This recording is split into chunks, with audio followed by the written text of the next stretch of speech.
quiero presentarles al doctor Gilberto Herrera. Es médico de la Universidad Nacional, es ortopedista de la Universidad Militar en Colombia y es ortopedista infantil de la Universidad Javeriana. El doctor Gilberto Herrera, pues de todos lo conocemos en la Sociedad Colombiana de Ortopedia, y hoy nos tiene un tema que nos llega todavía frecuentemente a la consulta, como es la luxofractura de Monteglia olvidada o inveterada, y cómo la podemos abordar y solucionar. Entonces, espero que el sonido sí está bien. Creo que vamos a dar inicio. Y doctor Herrera, buenas noches. Hola César, buenas noches y buenas noches a todos los asistentes. El doctor Herrera nos está ubicado en la ciudad de Pereira, en Colombia, para Latinoamérica. Y bienvenido, doctor Herrera, y muchas gracias. Bueno, para César y para toda la junta directiva de la sociedad, César, que es el presidente, Astrid Medina, que es la vicepresidente, y su secretario también, el doctor Jorge Bocio, quienes me invitaron a que pues, que habláramos de este tema, que yo lo escogí debido a que me he visto abocado a su manejo aquí desde que llegué a esta ciudad, que llevo aproximadamente, ya llevo más de año y medio. Y pues la alta frecuencia con la que me llega hizo que me interesara acerca de su manejo. Para todos, pues primero voy a presentarles la charla. No voy a estar muy pendiente del chat ahora porque no puedo pues, estar, digamos, pendiente tanto de dar la exposición y de estar leyendo qué me están escribiendo. Entonces, al final de la presentación, pues dejamos el espacio para las preguntas que pueden formular a través del chat en el lado derecho, los que tienen computador de mesa o los que tienen sus móviles, pues también está la opción. De hacer las preguntas y al final pues hacemos la discusión de los que quieran participar. También como dijo el doctor César, pues mantener los micrófonos apagados para que no se escuche ninguna interferencia durante la presentación. Sin más preámbulos, espero que me estén escuchando bien, no sé si el audio está bueno. Bueno, perfecto, César. Vamos a empezar entonces con la presentación.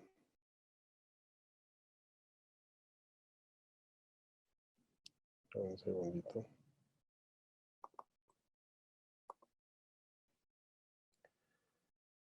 Entonces, la luxofractura de Monteglia inveterada, por definición, es la lesión de Monteglia, que la describió el doctor Giovanni Monteglia en el año 1814, es una fractura del cúbito asociada a una luxación radiocapitelar. La fractura del cúbito usualmente es en el extremo proximal, pero puede ser en cualquier parte de su longitud. Y en los niños lo usual es que sea incompleta o en leño verde, por lo cual pasa desapercibida y por eso llega tanto a la consulta. ¿Qué hacer para que no se nos pase ninguna fractura? Es muy sencillo. En todas las proyecciones que veamos del codo siempre tenemos que ver el siguiente signo. Bueno, esta flecha que aparece ahí es la fractura del cúbito de este caso. Ya les voy a mostrar el signo. ¿Qué quiere decir inveterada? Inveterada quiere decir a una fractura que se presenta con más de 4 semanas de ocurrido el trauma. Usualmente no se aprecia adecuadamente la relación radiocapitelar o la reducción radiocapitelar, y esto se debe muchas veces a que no tenemos una adecuada radiografía lateral del codo, pues, ya que en su mayor presentación es el tipo VADO 1, pues por ejemplo como esta radiografía que están viendo a su derecha, Muchas veces los técnicos en nuestros hospitales o nuestras clínicas toman esta radiografía porque el niño no se deja tomar una adecuada lateral y con esta radiografía pues a cualquiera se le puede pasar una lesión. Siempre tener en mente que los mejores resultados se encuentran con el tratamiento y el diagnóstico temprano. Ya les decía que el 90% son las tipo VADO 1 y tener en cuenta también que en un niño que tiene una luxación radiocapitular de más de 2 años, la cúpula radial y en general la articulación radiocapitular se remodela. El radio pierde la excavación central y asimismo el capitelio se aplana, lo cual hace que sea incongruente y los malos resultados que se reportan cuando uno maneja pacientes que tienen mucho más tiempo de ocurrida la lesión. El doctor Vado, a principios del siglo pasado, hizo un tratado en el que describió muy bien la luxofractura de Monteji y la clasificó de esta manera. El tipo 1, que es la que vemos en el lado izquierdo, que es el 60% de las luxofracturas de Monteji, es una luxación anterior de la cúpula radial con una fractura del cúbito.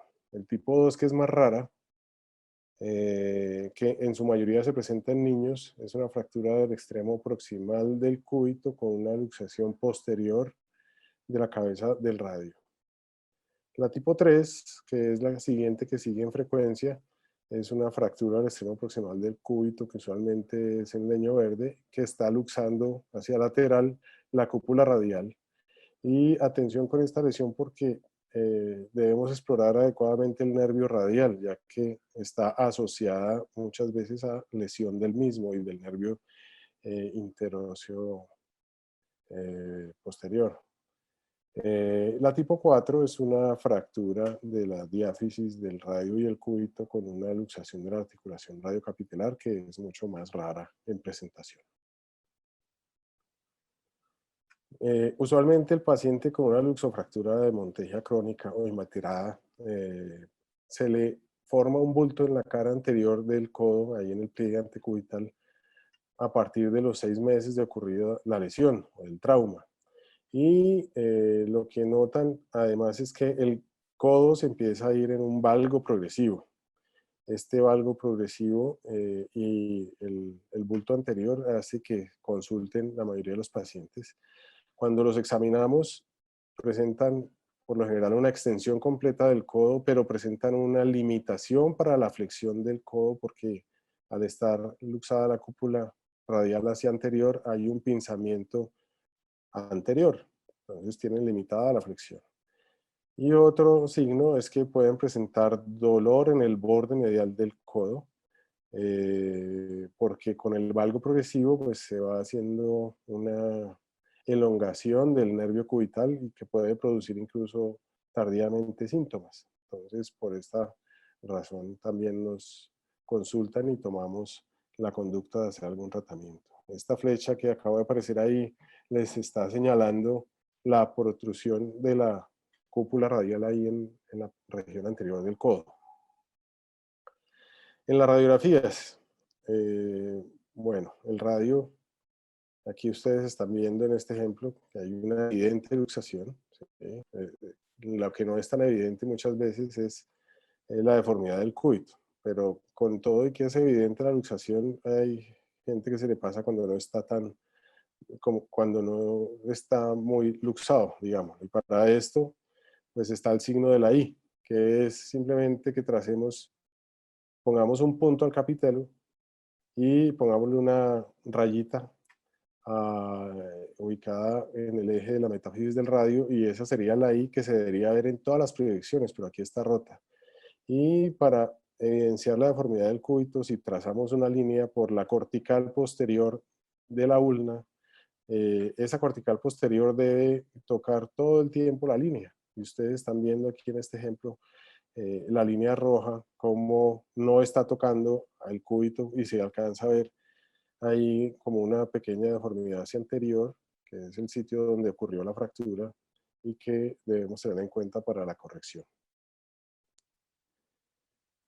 Este signo de la I lo debemos ver con todas las posiciones del codo. En una proyección antero-posterior o en una lateral, en flexión máxima, en semiextensión, en flexión neutra, siempre se debe ver. No debe verse ninguna pérdida de la relación radiocapitelar, debe siempre observarse. Porque también hay pacientes que pueden tener subluxaciones con algunas posiciones del codo y que no son infrecuentes en su presentación. E incluso puede ser secuela de un tratamiento que se haga tardío y que el paciente presente subluxación. Entonces siempre evaluarlo. Ahora, ¿cuándo operar? Es muy importante escoger el paciente, saber a quién vamos a operar, y por eso pues les puse aquí que la decisión es más importante que la incisión, ¿sí? Ya que un mal resultado de una intervención no puede ser peor que la historia natural que dejarlo ahí. Tenemos malos resultados de pacientes de pronto escogidos que tienen una luxación crónica de mucho tiempo y que va a quedar peor si los operamos. Entonces ya vamos a hablar al respecto de eso. Pero las indicaciones clásicas son pues dolor en el codo, especialmente en el borde medial, la deformidad en valgo, la protrusión anterior de la cúpula radial, la hipersensibilidad en el borde medial por el estiramiento del nervio cubital. En general, varias de las revisiones, que en general son series de casos, ya que las personas que han escrito sobre esta lesión siempre han sido series, no tenemos un estudio grande que muestre cuál es el resultado o cómo les va a los pacientes. Pero en lo que se ha revisado, y teniendo en cuenta lo de la remodelación de la articulación radiocapitelar, pues no en pacientes que tengan más o 4 años de la lesión. Otra cosa importante es que los pacientes menores de 10 años remodelan mejor. Los pacientes mayores de 10 años, pues en general quedan con mayor rigidez y mayores problemas. En los que se dejan sin tratamiento, pues tener en cuenta que la resección de la cabeza del radio es un procedimiento ablativo y que usualmente se escoge para pacientes en la adultez, nunca en la niñez. Así que si definitivamente escogemos no operar a un paciente, pues lo dejamos luxado y ya en la adultez, cuando esté molestando, se le realizará la resección de la cúpula.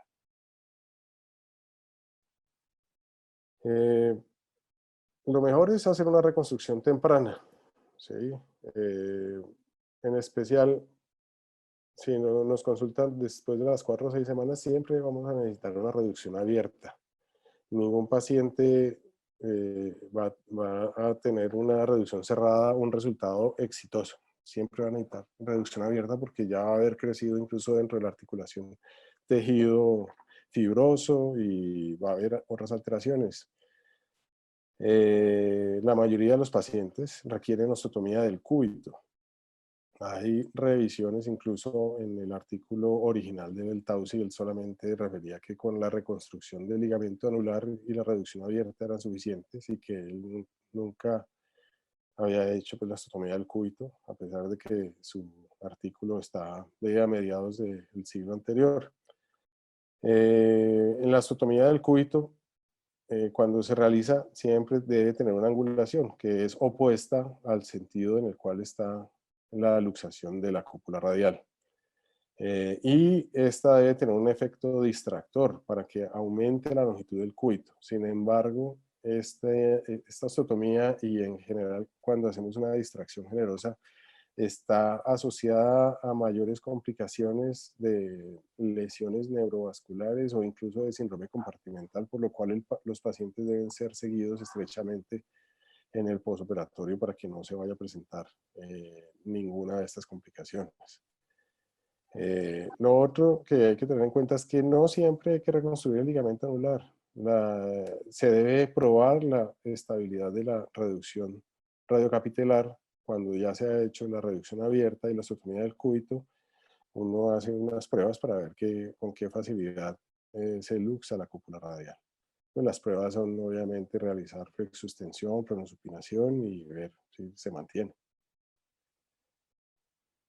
¿Cuáles son los pasos para el procedimiento? Entonces, pues, primero, reducción abierta, porque hay que abrir el codo, así como en la luxación de cadera hay tejido ya que se ha interpuesto en la articulación, tenemos que remover la fibrosis. Incluso el artículo de Bell-Taussig describe que hay que hacer una resección generosa de la cápsula. Sin embargo, también hay que tener en cuenta que el complejo lateral ligamentario del codo está ahí y que uno debe intentar preservarlo para que no vaya a haber inestabilidad posterolateral que también está asociada. La clave del tratamiento es la osteotomía del cúbito. En este momento, las últimas revisiones y metaanálisis reciente mostró que siempre se debe hacer la osteotomía del cúbito. ¿Sí? Es cuando hay mejores resultados. La reconstrucción del ligamento anular, como les mencioné, pues según la estabilidad del codo. Y tampoco tener en mente que hay algunas luxofracturas que pueden haber comprometido, como las tipo 4, la angulación del extremo proximal del radio, en que también se necesita una osteotomía del radio para que se mantenga la reducción. Entonces, tenerlo en mente. Los abordajes quirúrgicos, pues estos son los abordajes más comunes empleados en la reducción. El de Kaplan, que es un intervalo en el que se desarrolla a través del extensor carpi radialis y el extensor digitorum communis, que tiene la ventaja de que respeta el complejo ligamentario lateral del codo, pero la desventaja que está más a la vista y más vulnerable el nervio interóseo posterior. Entonces casi siempre uno entra acá, puede abrir la cápsula, pero el nervio va a estar siempre allí.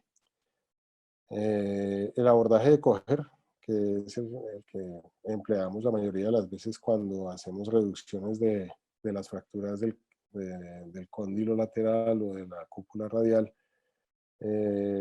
debemos rechazar el anconio y se desarrolla entre el anconio y el extensor carpi ulnaris. Se debe hacer una capsulotomía en la que ojalá se respete el complejo ligamentario lateral. Y bueno, aquí estamos viendo un espécimen quirúrgico en el cual se ve cuál es el plano entre el anconio y el extensor carpi ulnaris para el abordaje de Kocher. En este otro, pues aquí vemos cómo está más rechazado el anconio y cómo se va exponiendo incluso el extremo proximal del cúbito y se va rechazando el extensor carpi ulnaris y ustedes van llegando a la cápsula y al complejo ligamentario lateral del codo.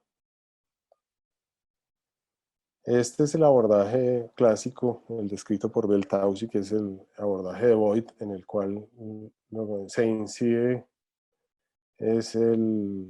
sobre el anconio se desinserta del extremo proximal del cúbito y de la diáfisis, y por eso a través de este abordaje se puede hacer la osteotomía del cúbito y la reducción de la luxación y la reconstrucción del ligamento anular.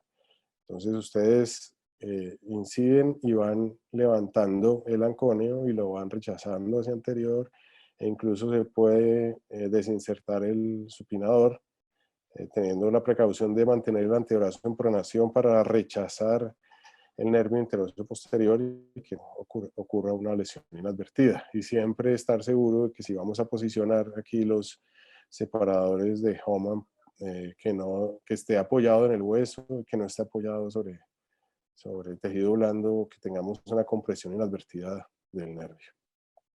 Entonces este es el abordaje de Voigt. En cuanto a las técnicas de reconstrucción del ligamento anular, se han descrito varias. Ya les he nombrado varias veces la de Bell-Taussig, que es la reconstrucción utilizando el tendón del tríceps, una porción de él. También hay revisiones que utilizan la fascia profunda del antebrazo. Hay otros que han utilizado el periósteo del cúbito. Otros que han utilizado pues, injertos ya distantes como el palmaris longus o el peronero tertius, o también la fascia lata. Este es el ejemplo de cómo es la reconstrucción con el tendón del tríceps, descrita por Beltausi, en el que él diseca desde la porción media del brazo para poder tener una laja generosa de la aponeurosis que tenga por lo menos unos 8 milímetros de diámetro transverso y poderlo, digamos, ir cosechando anterioradamente, dejando inserta la porción distal sobre el olecranon. Y allí entonces hace, como están viendo en la gráfica del lado derecho, eh, eh, le dan la vuelta a la metáfisis de la cúpula radial y a través de un túnel lo reinsertan nuevamente en el cúbito. Esta es un ejemplo de cómo se haría la reconstrucción del ligamento anular utilizando la fascia profunda del antebrazo, que hay que, pues, como si igual se va a hacer una osteotomía del cúbito, pues se aprovecha a cosechar la fascia y dejarla inserta a nivel proximal, más o menos en el sitio donde está llegando, donde está a nivel de la metáfisis proximal del cúbito, y allí pues reconstruye el ligamento anular dándole la vuelta al radio y reinsertándolo sobre sí mismo, como lo describe este artículo del Dr. Hui del Journal of Pediatric Orthopedics del año 2005. La reconstrucción del ligamento pues tiene sus complicaciones, entre las cuales pues están listadas aquí a la mano derecha, como son la rigidez del codo. Casi siempre se pierde pronosupinación y casi siempre lo que se pierde es pronación, ya que uno deja inmovilizado el antebrazo en supinación para que se mantenga reducida la cúpula radial. Aunque hay artículos que dicen que también se puede dejar justamente en posición neutra para que no se pierda tanta pronación. También está descrito que se puede presentar miositis osificante. También está descrito que puede presentar lesión nerviosa de todos los nervios. Está descrito del radial, del mediano y del cubital. El síndrome compartimental, pero más en relación con la osteotomía del cúbito. Aquí en la mano izquierda ustedes pueden ver este paciente cómo tiene limitación para la pronación del lado derecho comparativamente con el lado izquierdo. El lado derecho fue el que sufrió el trauma. También se ha descrito sinostosis radiocubital, la subluxación radiocapitelar, y como se ve en esta radiografía de la derecha, la constricción en reloj de arena del cuello del radio, que es una complicación que se presenta cuando uno tensa mucho el ligamento anular que está reconstruyendo. Entonces, pues uno lo rodea, pero no lo aprieta tanto, aunque esto me pasó en uno de mis primeros pacientes y esta es la radiografía que vi con el tiempo. Después lo solucioné haciendo un alargamiento en Z del ligamento que va reconstruido. Y pues como ven allí lo fijé con una sutura de anclaje, además de la osteotomía del cúbito. Otra complicación es la necrosis avascular de la cúpula radial. Que la he visto en algunos pacientes en los cuales primero la disección del cuello en radio es generosa. Acuérdense que pues, la circulación entra por el periósteo en la porción anterior, pero lo otro es cuando en algunos pacientes por inestabilidad he tenido que fijar con un clavo percutáneo la articulación capitelo-radial. Entonces, esto también se puede presentar y puede incluso tener una cabeza grande, pero en general no se ha mostrado que tenga pues alteraciones en cuanto a la estabilidad de la articulación, más sí a la pérdida de movilidad, pronosupinación específicamente. Entonces, aquí les voy a mostrar algunos de los casos, pues, no es que tampoco que tenga muchos casos, pero sí los que he hecho recientemente. Este paciente de 7 años que tuvo un trauma 2 años previo a la consulta, lo he seguido durante 1 año y tenía una luxofractura de Monteggia Vado 1. Aquí ustedes ven el cúbito valgo que tenía con la prominencia anterior de la cúpula. Esta es la radiografía anteroposterior. No tenía una adecuada lateral, pero tenía este TAC con reconstrucción tridimensional que mostraba pues, la luxación anterior de la cúpula radial. Este es el abordaje. A veces es necesario hacer la osteotomía del cúbito para poder reducir la cúpula radial cuando llevan mucho tiempo, ya que al hacer la osteotomía del cúbito, pues relaja más las estructuras allí y permite que uno pueda ir rechazando los músculos, abriendo la cápsula, limpiando la articulación. Esta foto, si ustedes miran, el centro o la fobia de la cúpula, cuando llevan mucho tiempo empiezan a hacer como un adelgazamiento del cartílago, como una condrolisis. Y en los casos más crónicos, pues se va perdiendo esa fobia de ahí. Este es un ejemplo de cómo es la cosecha de la aponeurosis del tríceps para la reconstrucción del ligamento adular. Yo utilizo la porción más central, lo más distal que pueda, digamos que cosechar de cuando ya estamos en la transición de la parte tendinosa y la parte muscular, de ahí pues lo tomo y lo voy cosechando, siguiéndolo hasta el olecranon. Aquí ustedes ven cómo es la cosecha y ustedes aquí pueden hacer una tubulización con una sutura de Krakow.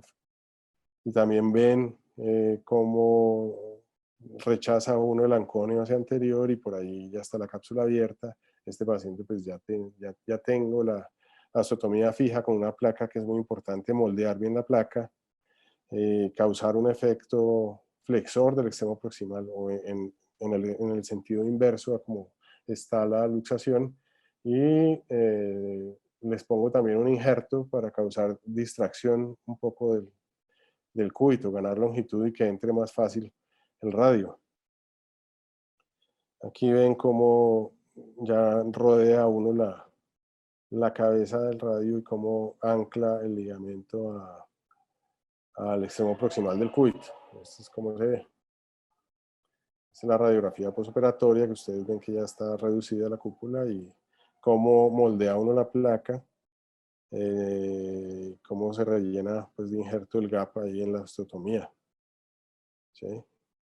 Y cómo con el tiempo pues, el injerto se va integrando sin ninguna complicación. Este paciente, pues este es el estado antes y el estado después, cómo mejora dramáticamente la angulación del codo, ya no está valgo, sino está neutro. Tiene una adecuada flexoextensión del codo. Tiene una muy buena supinación y, como siempre, tiene una discreta limitación para la pronación del antebrazo, que es el movimiento que más se pierde. Este es otro caso.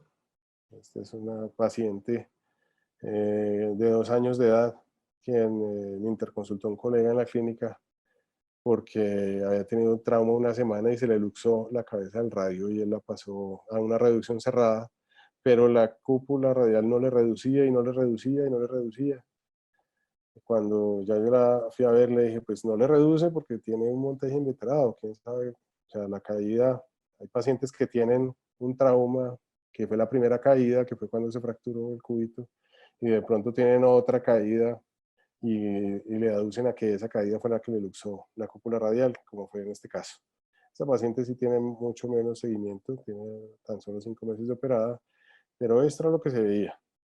En la proyección AP, que es la que tiene a su lado izquierdo, la cúpula radial se ve luxada hacia lateral y se ve como una angulación del cúbito, que es esta que ven entre las líneas rojas, mientras que en la proyección lateral pues se veía bien reducida. Esto fue la radiografía post-reducción que el colega le tomó y yo seguía viendo lo mismo, que estaba lateralizada, sí, aunque pues digamos que no es muy bueno no tener radiografías con la inmovilización, pero muchas veces eso es lo que tenemos en nuestros centros. Ustedes ven aquí el signo de la I estaba roto, no estaba bien. Y aquí se apreciaba cómo estaba lateralizada la cúpula. Clínicamente, esto es lo que se ve, un abultamiento lateral, ya no anterior, sino lateral. Y intraquirúrgicamente esto fue lo que se encontró, pues estaba ahí ustedes ven cómo está la cápsula,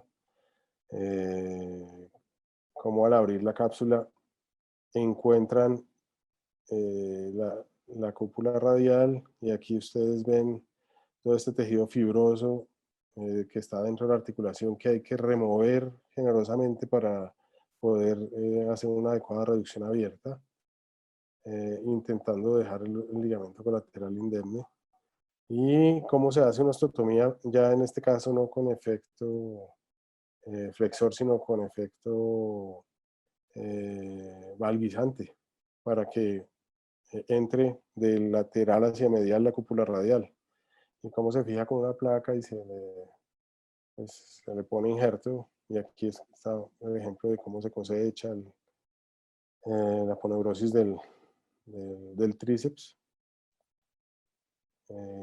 Y cómo rodea uno, ya ustedes ven ahí cómo se ve bien reducida la cabeza, cómo se hace un túnel en el cúbito y se rodea con el tendón del tríceps la metáfisis del radio y se sutura sobre sí mismo para que no se luxe.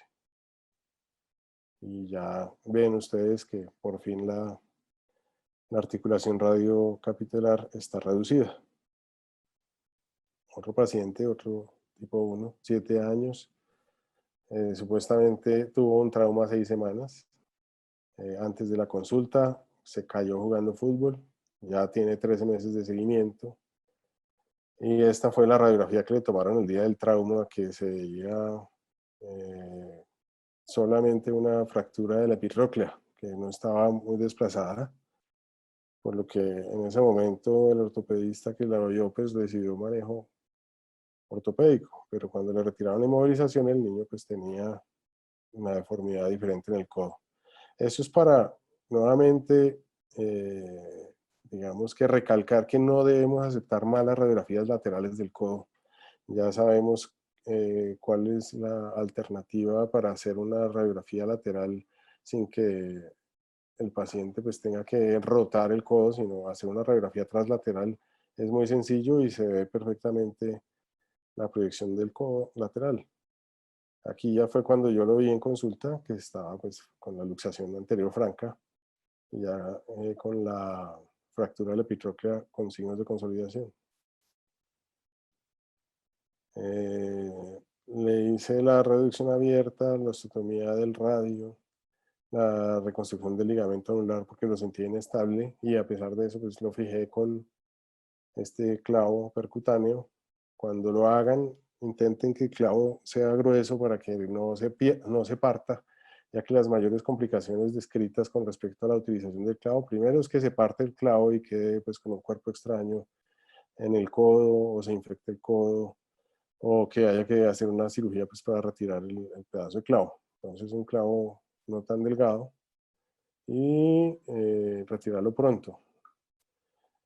Ya si ustedes miran, en esta radiografía ya en el postoperatorio se ve buena la reducción, pero si ven ahí ya empieza el núcleo de osificación a verse como extraño, como aplanado, como necrótico. Ya lo ven acá. Este paciente ya tiene 1 año de operado. Ya ven el seguimiento y la parte clínica, pues esto es lo que se ve. Supina con alguna restricción. La pronación sí está muy limitada, pero la flexión-extensión es buena. Este último caso, un paciente de 4 años con un trauma de 1 año de evolución. Estas fueron las radiografías del día del trauma. No se veía tan luxado, seguramente por eso pasó desapercibido. Así me llegó a mí a la consulta en que se ve incluso más anteriorizada la cúpula radial. Y este es el resultado postoperatorio del paciente. Se ve una adecuada reducción de la cúpula. Esta es la extensión que tiene el paciente y la flexión. y esta es la pronosupinación que presenta. Entonces, entre más pequeño es el niño, mejor es el resultado. ¿Cuáles son las conclusiones de toda la revisión? Primero, es que siempre que hacemos una reducción de la luxofractura, siempre requiere osteotomía del cúbito. Ya los últimos trabajos siempre lo recomiendan, ¿sí? La orientación de la osteotomía del cúbito debe ser en el sentido contrario a la dirección de la luxación del radio, para que lo tengamos en cuenta, que sí es muy importante saber qué tipo de, qué clasificación tiene para saber con qué orientación le vamos a dar al extremo proximal del cúbito. Siempre hacer una osteotomía en cuña abierta para ganar longitud, pero cuando hagamos esto, tengamos en cuenta que puede haber un síndrome compartimental, se dematizan mucho, incluso hay que aflojar los vendajes al día siguiente. Yo no les pongo nunca yeso cerrado porque siempre he visto que en el primer día los operatorios se inflaman mucho. Entonces es más fácil remover las vendas y cortar el algodón y reubicar la férula. Entonces siempre los dejo hospitalizados para ver la parte neurovascular. Lo otro, siempre moldear la placa. Siempre darle como esa flexión, o si toca, bueno, en el caso del VADO 3 a ese no le moldeé la placa porque no podía, pero digamos que la cuña sí quedó lateral. Realizar la reconstrucción del ligamento anular si la reducción es inestable, ya que hay algunos trabajos. Hace poco en el último curso al que asistí, un profesor de Brasil, es que me olvidó el nombre, que presentó una serie de un trabajo que tienen ellos en que hacen Jamil-Soni, Gilberto Jamil-Soni. Jamil-Soni. Él nunca reconstruyó el ligamento porque dice que los que ha hecho siempre es estable. Entonces, a mí me pareció lo contrario, o debe ser que yo me siento muy inseguro, que cuando lo muevo yo siento que la cúpula se sale. Y de todas maneras, pues hay alguna corriente de otros cirujanos en que en sus series muestran que sí les ha ido mejor con la reconstrucción del ligamento anular. Evitar el uso del clavo en lo posible, solamente dejarlo si es inestable y siempre saber que se puede partir y que puede causar mayor rigidez del codo. Entonces, tener en cuenta esta situación. Y definitivamente el mejor tratamiento de esta lesión es la prevención. El tratamiento apropiado de la luxofractura de Monteji aguda es más sencillo y simple que cuando nos tenemos que abocar a este procedimiento reconstructivo. Muchísimas gracias. Ahora sí miremos, no sé si Astrid modera las preguntas o las vamos leyendo. Muchas gracias a usted, Gilberto. Gilberto, es muy buena conferencia, muchas gracias. Con mucho gusto. En el chat seguramente ya van a empezar algunas preguntas. Mientras esto pasa, quiero invitar a todos los asistentes. Vamos a tener 2 eventos de infantil en Colombia este año. Nuestro Congreso Nacional, que es en mayo 20, y tenemos el Congreso de Ortopedia Infantil en Cartagena. 17 al 19.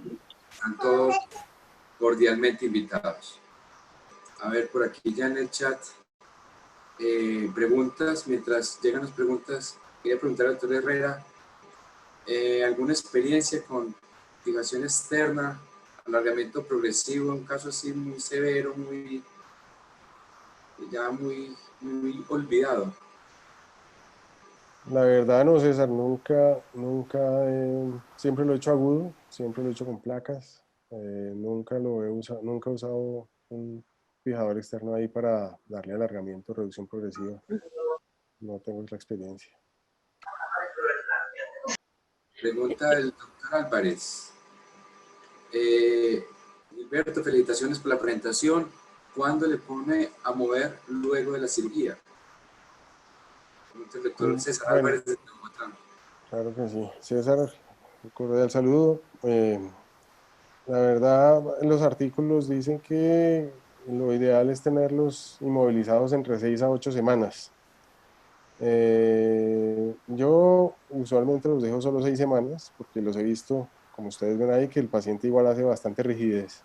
Entonces yo le retiro todas las inmovilizaciones a las 6 semanas y de una les doy orden de fisioterapia.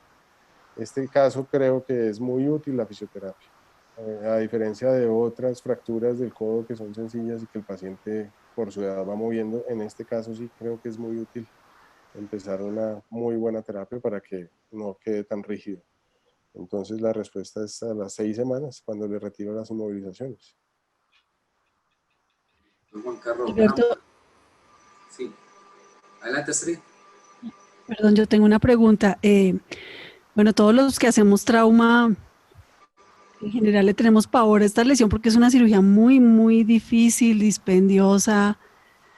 Em, y yo quisiera saber, Gilberto, ¿cuál, cuándo tú decides que un paciente no justifica una cirugía? Estamos hablando del montaje inveterado, por supuesto, ¿sí? Porque uno encuentra pacientes que llevan 3, 4, 5 años con estas lesiones. ¿Cuál es tu concepto? Bueno, el concepto es que si el paciente pasa los 10 años, tal vez no esperaría más de 2 años, ¿cierto? Tengo un paciente que lo hice como a los 13 años, con una incertidumbre de la lesión de unos 3 años previos, que fue muy complicada la reducción y está muy rígido. Entonces, pues, si el paciente es mayor de 10 años, ya no es tan buen candidato porque no remodela tanto. Y segundo, probablemente no pasaría más de 2 años de corrida la lesión, porque no va a ser tan bueno el resultado. Si el paciente es menor de 10 años, es mucho más agradecido. La otra cosa que veo siempre es cómo es la forma de la cúpula en la radiografía, que no vea que sea, o sea, la fobia de la cúpula radial se vea, ¿no? Eso me da de alguna manera cierta seguridad de que el trauma no es tan viejo. Pero sí, incluso creo que hice un niño como con 4 años de la lesión y está moviendo muy bien. Entonces, digamos que entre mayores de 10 años, no esperar mucho, no esperar por ahí 2 años, y si no, mejor dejarlo luxado hasta que tenga más síntomas y hacer una resección de la cúpula radial cuando esté más sintomático, ya que se vuelven muy rígidos. Sí, hay pacientes que ya tienen tan remodelado no solo la cúpula radial, sino el capitelo, que realmente es prácticamente imposible poder realizar una reducción que quede estable, además, a pesar de reconstruir el ligamento. ¿Ha revisado algo sobre osteotomías supracondilias, varizantes? Porque finalmente estos pacientes muchas veces tienen es más la deformidad, no tanto el dolor, pero sí les molesta la deformidad. ¿Tú tienes alguna experiencia o has leído algo con respecto a eso? De osteotomías supracondilias varizantes para no tener que tocar exactamente esa articulación que uno sabe que va a tener muchos problemas. Pues la verdad, obviamente, no he leído, no lo he leído ni lo he hecho. Sin embargo, no está exenta de complicaciones. Tengo un caso perverso de un niño que no tenía esta lesión, sino tenía un cúbito valgo postraumático, varo postraumático por una fractura del cóndilo humeral, que se luxó el codo después de que lo alineé. Y en lo que he leído al respecto de estas lesiones es que si el paciente tiene que estar muy sintomático de dolor o de limitación de algún tipo para que uno definitivamente le haga alguna intervención. Eso es como lo que he aprendido de todas estas lesiones que me han tocado de codo últimamente. Más bien ser conservador, no tan agresivo y siempre probablemente la historia natural de dejarlo así tiene mejor resultado que, digo yo, en cuanto a la movilidad del codo, que muchas de las otras cosas que de pronto quedan los codos rígidos, especialmente rígidos, o pasa cosa como por ejemplo que uno inadvertidamente afecte el complejo ligamentario lateral del codo y quede con otra lesión más complicada. Pregunta el doctor Ricardo Mosquera. Doctor Gilberto, felicitaciones. En fractura aguda, según el patrón de fractura, placa o clavos elásticos para evitar desplazamientos. En la fractura aguda a mí me ha ido muy bien usando un clavo de Steinmann grueso de 2 o 5, ¿sí? Lo introduzco de manera anterógrada por el olecranon y me voy endomedular hasta el foco de la fractura y a manera de joystick hago la reducción, ¿sí? Entonces si está hacia lateral lo envío hacia medial, si está hacia anterior lo envío hacia posterior y ya cuando está bien la reducción lo continúo endomedular y con eso ha sido suficiente y retiro el clavo a las 4 semanas cuando ya está consolidado sin ningún problema. No lo he hecho con TENS porque no me permite manipular el extremo proximal como lo hago con un clavo de Steinmann que es rígido y me ayuda como maniobra para la reducción. Así es que he manejado las agudas que he hecho. Pregunta el doctor Daniel Vanegas, desde Medellín. ¿Qué tan frecuente ha visto lesión neurológica después de cirugía? Pues no es tan infrecuente. He tenido neuropraxias del cubital, especialmente como uno debe pasar en la reconstrucción del ligamento, es cuando más reportes hay de lesiones neurológicas. Entonces, porque cuando uno hace el túnel en el cúbito y va a rescatar el ligamento por la parte más medial de la articulación, esa pesca y es un poco a ciegas. Entonces, y pues uno ahí como que va desarrollando con el tiempo técnicas para poderlo rescatar más fácil. Entonces en esa pesca es donde de pronto puede haber alguna lesión, pero las lesiones que he tenido, la mayoría han sido neuropraxias del cubital, se han revertido completamente al cabo de 4 meses. Un paciente me hizo una lesión, una neuropraxia global. Este paciente era mayor de 13 años. Muy difícil la reducción, me tocó ganarle buena longitud al cúbito. Yo creo que en este paciente, pues la ganancia de longitud aguda, esa tracción que hizo sobre los nervios fue lo que hizo la neuropraxia. Entonces, no es tan infrecuente, es frecuente en porcentaje, según lo que yo revisé, no, es alrededor de un 10%, es un poco más alto que las fracturas supracondílicas. Si le ponemos un número. Buenas noches. Buenas noches. Buenas noches. Gilberto Herrera, felicitaciones por su presentación. Muy buena. Gracias, Jorge. Una preguntita. ¿Existen pacientes en que nosotros tenemos mucho temor en que realicen un codo muy rígido o realicen miositis osificante? ¿Cuáles son esos pacientes que tienen ese mayor riesgo de realizar rigideces o miositis osificantes en el peor de los casos? ¿Y cómo te antepones a eso? ¿Qué recomendaciones hay hoy en día, medicamentosas o tratamientos innovadores? No sé, ¿qué nos comentas acerca de eso? También la miositis osificante no la he visto, gracias a Dios, hasta ahora. Están asociadas sobre todo a la reconstrucción del ligamento. No les doy por lo general ninguna profilaxis. Aquí yo máximo uso antiinflamatorio no esteroideo la primera semana y lo suspendo. No envío otra cosa porque no he visto como una frecuencia tan elevada. La rigidez es mucho más frecuente. La rigidez es más frecuente cuando uno fija la articulación radiocapitular con el clavo. Entonces, pues ojalá no usar el clavo si definitivamente no es tan necesario.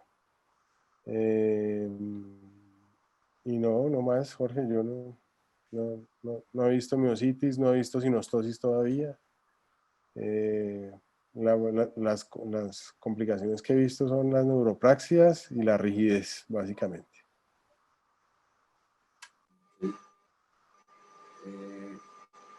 No veo más preguntas en el chat. Por aquí está. Dice la doctora Ana Zambrano, cuando no reduce la cabeza radial porque está completa en área cubital, en luxofractura, inveterada, ¿le ha pasado? Cuando no reduce, Sí. hay veces que, como lo mostré por ahí en una de las fotos, cuando no reduce, ir a la osteotomía del cúbito, ¿sí? Cuando se hace la osteotomía del cúbito, uno ya tiene un acceso más directo a la articulación, ¿sí? Porque cuando el cúbito está indemne, pues uno entra por el lado, pero cuando uno hace la osteotomía del cúbito puede descubrir un poco la tróclea y puede un poco entrar uno por debajo. Incluso he visto pacientes que, igual que una luxación de cadera, la cápsula hace una constricción de reloj de arena que hay que abrirla. Entonces, sin temor, digamos que abrir la cápsula, incluso uno puede resecar toda esa cápsula, con excepción de respetar el complejo ligamentario lateral del codo.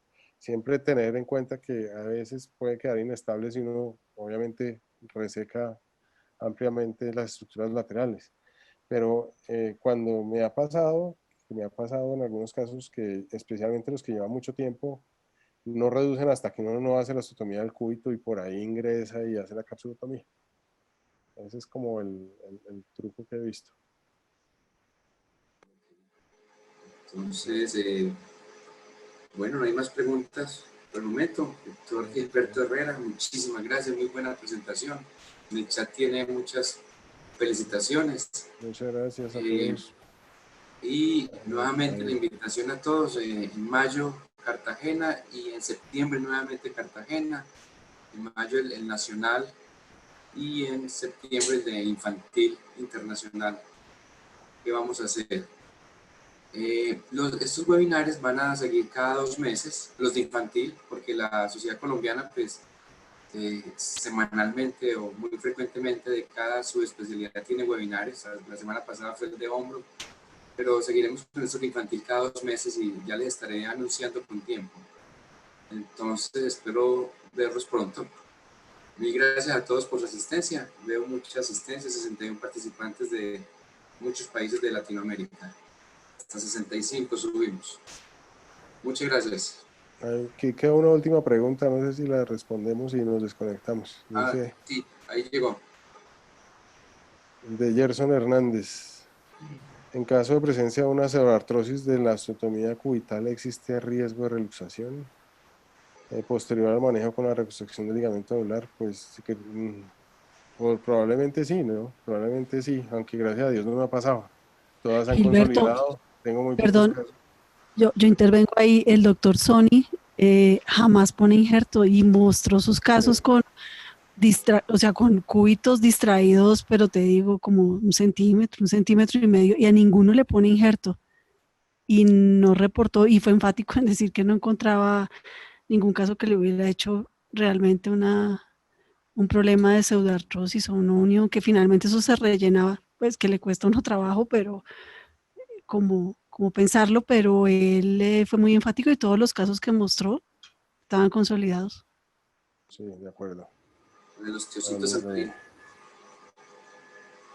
Ojalá hacer la osteotomía. La otra cosa que describen ya para terminar es que la osteotomía debe ser proximal, y si la osteotomía es proximal, pues el hueso metafisario es muy agradecido con las osteotomías, casi siempre consolida, más si es un niño. Entonces yo creo que no hay temor porque haga pseudoartrosis, casi siempre es consolida allí. Y lo mismo, pues las fijaciones, hay estudios de fijaciones con clavos, de fijaciones con placas.